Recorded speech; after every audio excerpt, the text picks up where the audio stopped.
नमस्कार, मैं रवीश कुमार। रामनवमी के जुलूस में क्या गाली दी जा सकती है? क्या गालियों से भरे नारे लगाए जा सकते हैं? ऐसे गाने बज सकते हैं जिनमें गालियां हो? धर्म के नाम पर आस्था का सवाल बनाकर बवाल करने वाले लोग इस बात से आहत क्यों नहीं हैं कि रामनवमी की शोभा यात्रा में डीजे संगीत में गालियों का इस्तेमाल हो रहा है? क्या हमारे त्योहारों की यही पहचान रह जाएगी कि इसके नाम पर जुलूस निकले या शोभा यात्रा निकले तो उनमें गालियां दी जाएं?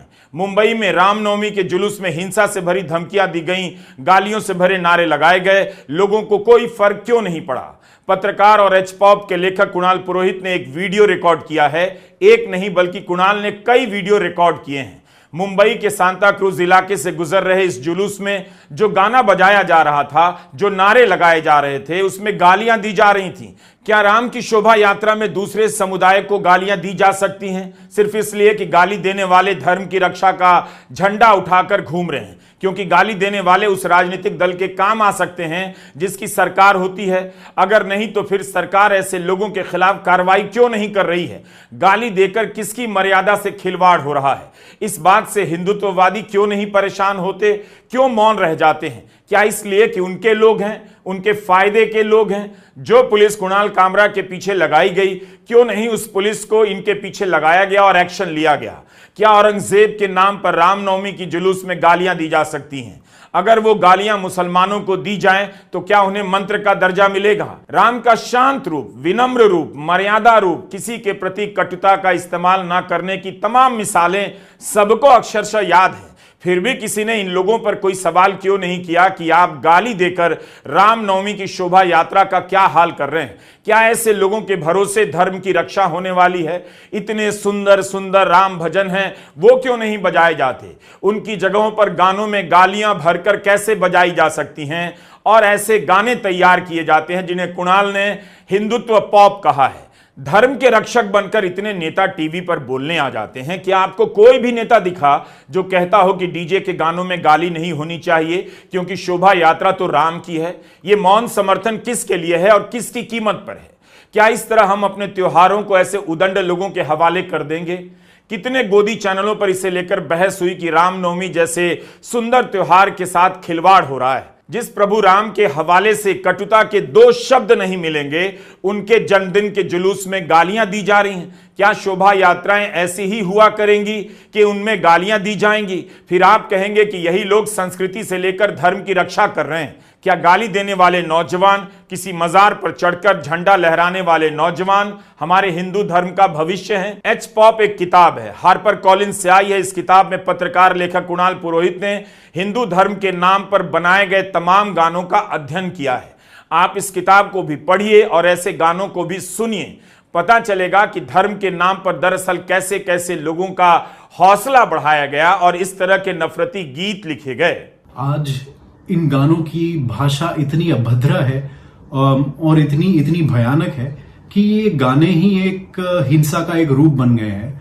और शायद आपको सड़क पर हिंसा ना दिखे, लेकिन जब आप एक समाज के बीच में जाके उस समाज के बारे में इतनी अभद्र टिप्पणी करें या फिर उनके बारे में इतने बुरे शब्द कहें गानों के जरिए, तब वो गाना ही एक हिंसा बन जाता है और हिंसा का एक स्वरूप बन जाता है। कहीं ना कहीं इन यात्राओं में जो युवा शामिल होता है, उसको ये सारा करने से, उसको मस्जिद के सामने डांस करने से, उसको मस्जिद के सामने लाठियां दिखाने से और उसको तलवार पकड़ाने से कहीं उसमें एक भावना जागती है कि शायद उसने अपने धर्म के लिए कुछ किया है। वो अपने धर्म को बचाने के तरीके में वो कुछ कर पा रहा है और उसने कहीं ना कहीं दुश्मन को हराने की कोशिश की है।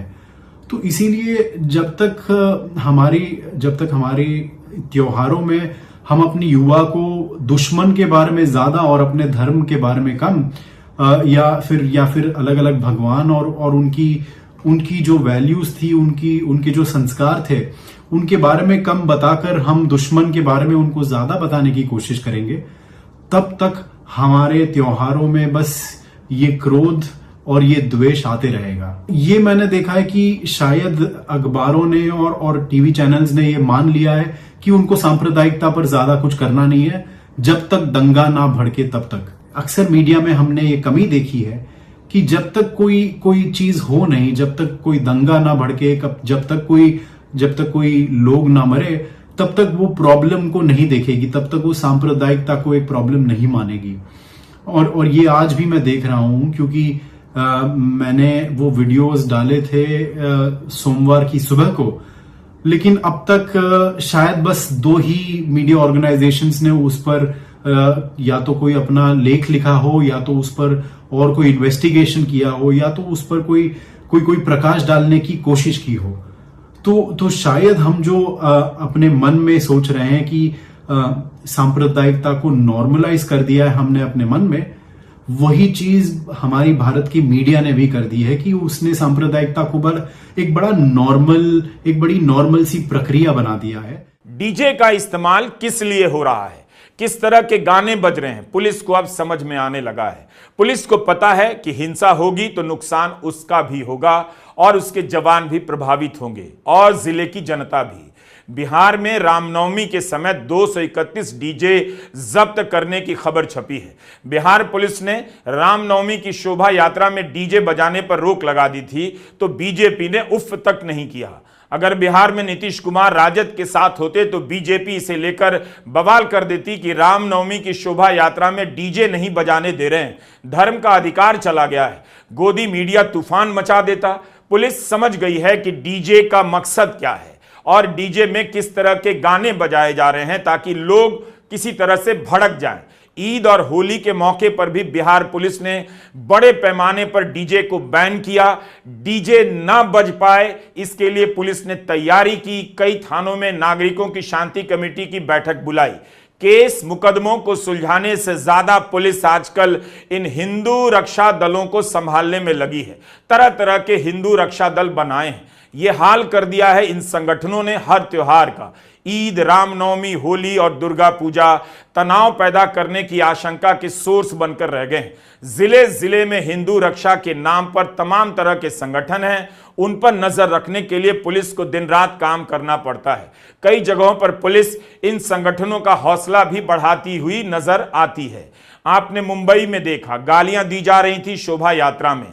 हम सुना नहीं सकते क्योंकि ये गाने हैं और इनमें म्यूजिक है, इनका कॉपीराइट होता है। जिन्होंने रामनवमी का उपवास किया है वो किसी को गाली कैसे दे सकते हैं। कानपुर में भी पुलिस ने डीजे बंद कराया तो पुलिस के खिलाफ प्रदर्शन होने लगे।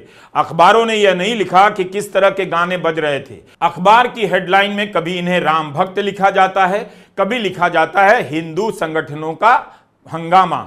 बिहार में भी आरा सहित कई जगहों पर डीजे बंद कराने की खबर छपी है। वहां भी कई जगहों पर पुलिस से झड़प हो गई इन मामलों के दौरान।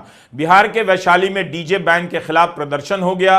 हिंदू एकता बल ने हाजीपुर मेहनार चौक पर जाम लगा दिया क्योंकि पुलिस ने डीजे जब्त कर लिया था। त्योहारों के आसपास आप कभी पुलिस वालों की जिंदगी में झांक कर देखिए, कितनी हालत खराब होती है। दिन रात उन्हें गश्त लगानी पड़ती है कि उनके इलाके में हिंसा ना हो जाए। हिंसा भड़काने की कौन कोशिश कर रहा है पुलिस को ठीक ठीक मालूम है। अगर इन्हें सत्ता का राजनीतिक संरक्षण नहीं होता तो पुलिस इन पर मिनटों में काबू पा लेती। सीसीटीवी, ड्रोन कैमरे लगाकर रामनवमी की शोभा यात्रा की निगरानी हो रही है। यह हालत कर दी है इन संगठनों ने रामनवमी की। लोग समझ गए हैं या इन बातों से अब किनारा करने लगे हैं, इस पर फैसला देने की जरूरत नहीं।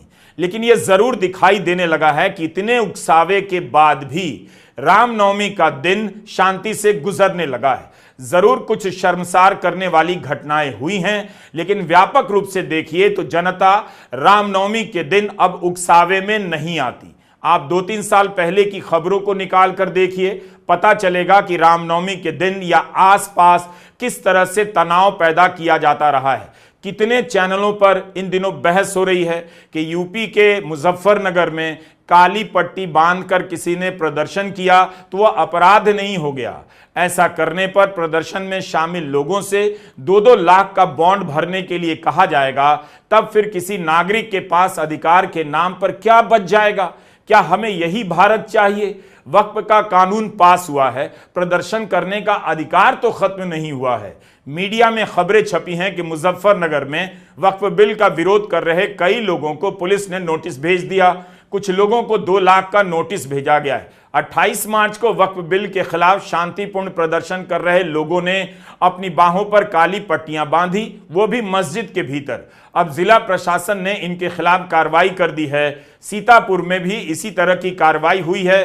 और मीडिया में चल रही खबरों के अनुसार ईद के दिन जो लोग वक्फ बिल के खिलाफ प्रोटेस्ट कर रहे थे, उनमें से 60 लोगों के खिलाफ कानूनी कार्रवाई की गई है। प्रोटेस्ट करने वाले लोगों में से ज्यादातर इमाम और मौलवी थे। यहाँ पर तो पीसफुल तरीके से प्रोटेस्ट करने वाले लोगों के खिलाफ भी एसडीएम ऑफिस की तरफ से कानूनी कार्रवाई कर दी गई, जिसमें लखनऊ में प्रोटेस्ट करने वाले लोगों के खिलाफ 1-1 लाख रुपए का नोटिस भेज दिया गया। इनमें से जिनको नोटिस मिला वो लोग समाजवादी पार्टी के वर्कर के साथ उनके नेता भी शामिल थे। लखनऊ में एक शायर की बेटी को 10 लाख रुपए का नोटिस थमा दिया गया। उमर रशीद ने एक रिपोर्ट में बताया कि इस नोटिस के मुताबिक पुलिस को शक है कि सुमैया राणा शांति भंग कर सकती हैं, इसलिए उनको पहले ही नोटिस भेज दिया गया है। भाई साहब, इन सबको पहले से ही नोटिस भेज दिया गया है। और इधर रामनवमी में शोभा यात्रा के नाम पर जो डीजे में अश्लील गाने बजाए जा रहे हैं, जिनमें गालियां सुनाई दे रही हैं और खुद को राम भक्त बोलने वाले लोग गालियों से भरे नारे लगा रहे हैं, लेकिन तब भी पुलिस प्रशासन ने इनके ऊपर कोई कानूनी कार्रवाई नहीं की। अब इनको देखकर लगता है कि पुलिस प्रशासन भी सिर्फ सनातनियों का पक्ष लेता है, क्योंकि यही यूपी पुलिस सिविल मामलों को डायरेक्ट सीरियस क्रिमिनल मामलों में बदल दे रही है।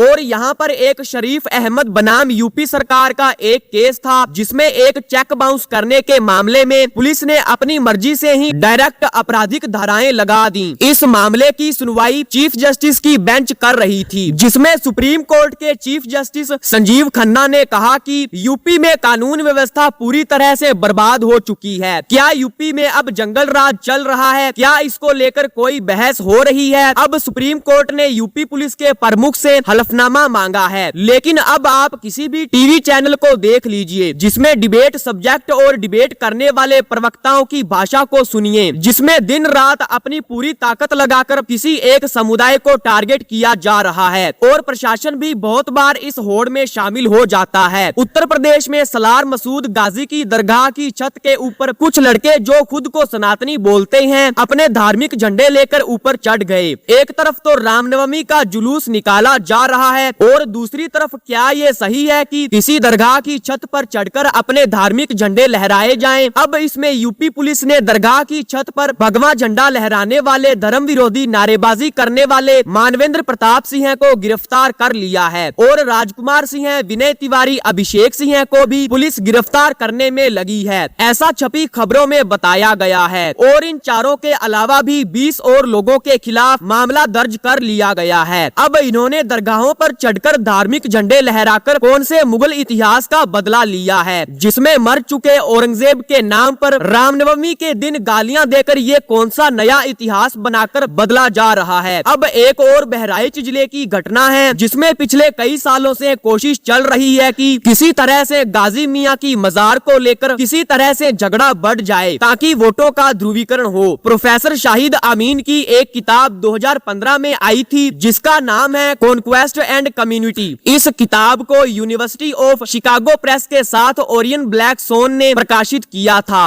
आप भी कभी एक बार बैठकर इस किताब को ठीक से पढ़ लीजिए। कब तक इन लड़ाई झगड़ों की जड़ें खोजते रहेंगे? पिछले कई 100 सालों से इस दरगाह पर मुसलमान भी जाते हैं और हिंदू भी। आपको बता दें कि सिर्फ बहराइच ही नहीं, बल्कि देश के बहुत सारे हिस्सों में गाजी मियां के नाम पर बड़े बड़े मेले लगते हैं। अब जो इतिहास था वही इतिहास है और आज भी है। इस दौरान सैकड़ों सालों में इस मजार को लेकर अपनी साजिश संस्कृति स्मृति का विकास किया और विरासत का भी विकास किया। क्या उस संस्कृति को समझने का धीरज अब खत्म हो चुका है?